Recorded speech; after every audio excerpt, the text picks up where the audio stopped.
All right, here's Dan. Thanks. Don't let me forget to give that away at the end. So what I'm going to talk about is the lessons that served you well at the company that loved and nurtured you that will completely screw you when you go to a small company. The things that work at the big company that don't work at the small company. The first one is simply around process, the way you get things done. At a big company, process is about making everybody accountable, having everything go smoothly. At a small company, process is about getting things done. And the things that work for you at the big company do not necessarily work for you at the small company. Things like code reviews, great idea, good stuff. Things like, well, somebody didn't do a code review, checked in, broke the build, so we're only gonna have one person who can do check-ins and everybody has to submit their code change to them before they check. Not such a good idea. And I have seen startups fall prey to this. So there are dozens of methodologies, and if you can identify all 4 of those and send me mail at dan@ontella.com, I will send you a Starbucks gift certificate. There are dozens of methodologies. It really doesn't matter. What matters is that you're focused on kicking donkey, not covering your donkey, which is what you're doing at the big company. So the next thing I wanted to talk about was about the subject of paychecks. And paychecks not in literal sense, but emblematic of all the little things that need to go right in your life in order for you to be the happy employee of any company, big or small. Because a paycheck not only means that you've raised money, which of course is a heroic giant pain in the neck, which I talked about before, but it also means a lot of things you don't think about that keep people from eating that. It's things like you actually set up a paycheck service, you actually told them about the new gal who just joined the company and you know, she's on the payroll service, she gets her first paycheck. It's amazing how easy it is for somebody to show up at your company and not get their first paycheck, and it's surprising how upset they get about it. So, paychecks are accomplishments, having clean windows are accomplishments, having somebody take out the garbage is accomplishments, and if you're not personally willing to be responsible for those accomplishments, if you kind of think that they happen, you're in for a nasty surprise in the startup world, because in startups, everybody does Windows, literally does Windows.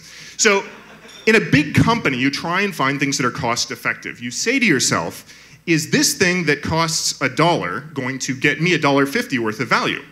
At a small company, it's all about the opportunity cost. You have $1, and there's only one thing you can spend $1 on that costs $1, and so you have to make the best possible decision. So while in fact it may be cost effective to hire, for example, an administrative assistant to send your FedExes for you, it's more cost effective to hire a developer and not sleep.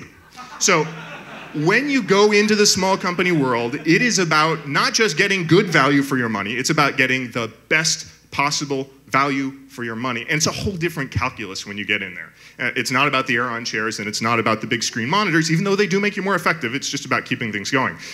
A lot of people I know have great relationships at big companies. They're at Microsoft and they're doing deals with HP, and then they go to a small little startup company and they call up that VP at HP who takes their calls and he says, "Who?" And they say, "Well, no, we did all sorts, we had a great business relationship." Well, business relationships aren't relationships. Relationships are relationships. And if you don't take the time and energy to make your business relationships into real relationships, you get an unpleasant surprise when you count on those people to help you out in the future.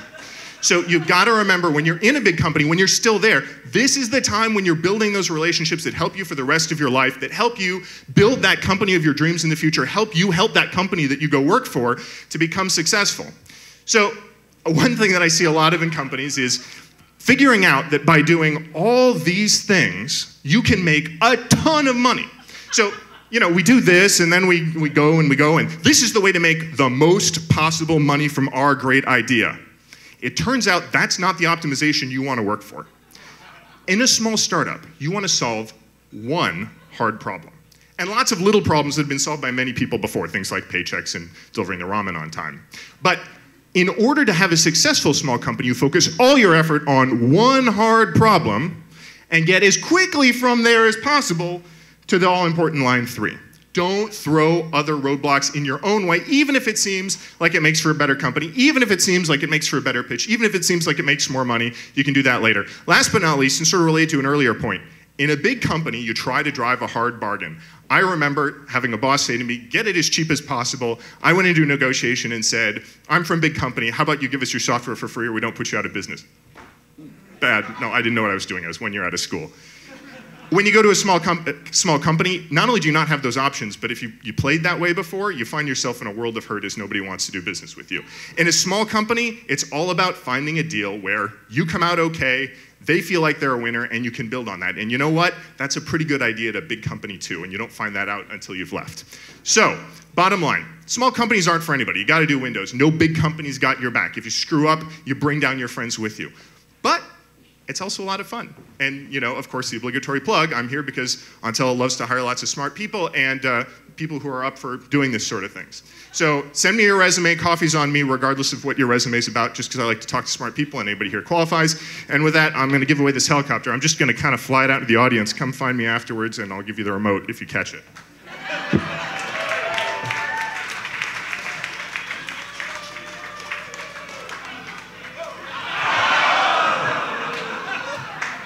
Right into the speaker corner, not by design. Thanks,